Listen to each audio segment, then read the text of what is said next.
Prepare a brooder for chicks. Newly hatched chicks will require delicate housing to ensure proper development and health. The appropriate housing for these chicks is called a brooder. They will live in the brooder until they mature to an age where they can survive in a chicken coop.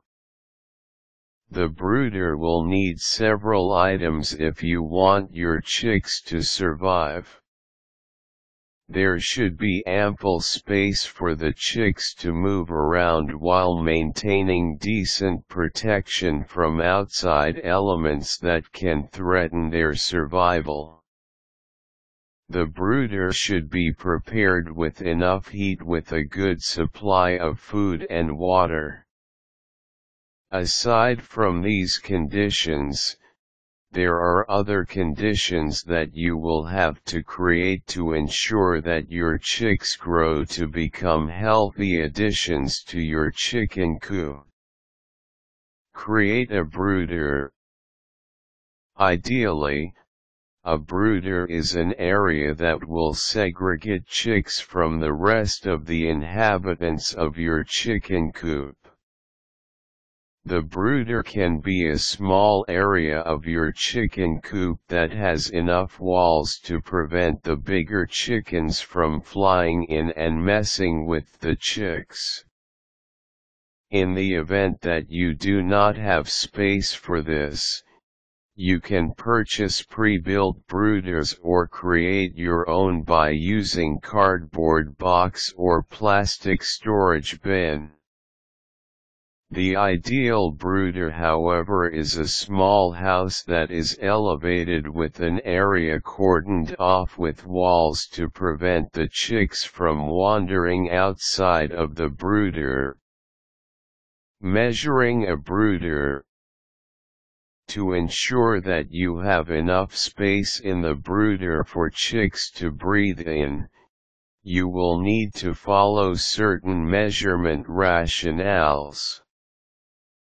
For chicks that are 0 to 4 weeks old, you will need an area size of at least a half square foot per chick.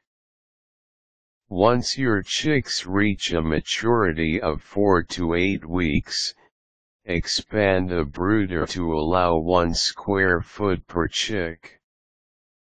For older chicks equivalent to 8 to 12 weeks will need 2 square feet for each chick.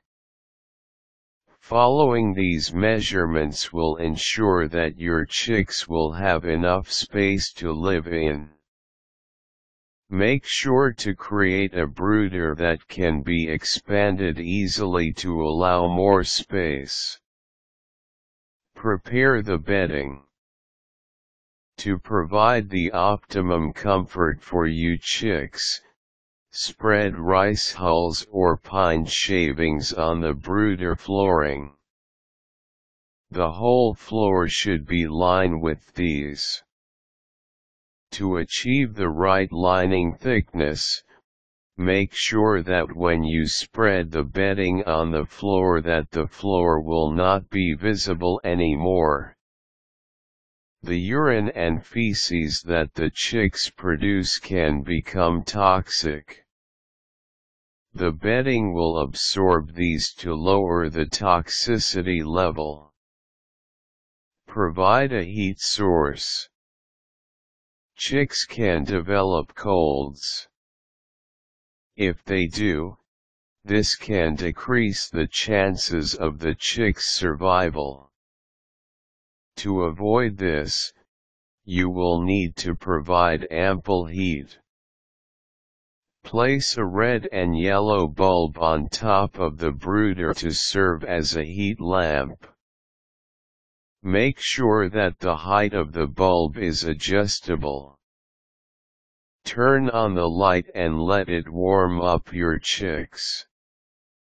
Observe the chicks carefully with regards to the light. If the chicks are clustered near the lamp, then it is too cold. Make sure to adjust the lamp accordingly. As the chicks mature, you will need less heat. 5. Prepare the feeding structures. You will need a good supply of water and feeds to ensure that your chicks get enough nutrition. Place some waterers to provide continuous water for your chicks to drink. For the feeds, place some feeding trays. As the chicks grow, you will need to replace the feeding trays with feeding structures at the same level of their heads. These are some of the most important aspects of a proper brooder. If you prepare everything properly and closely monitor the chicks, then you should increase the chances that your chicks will grow to become healthy chickens.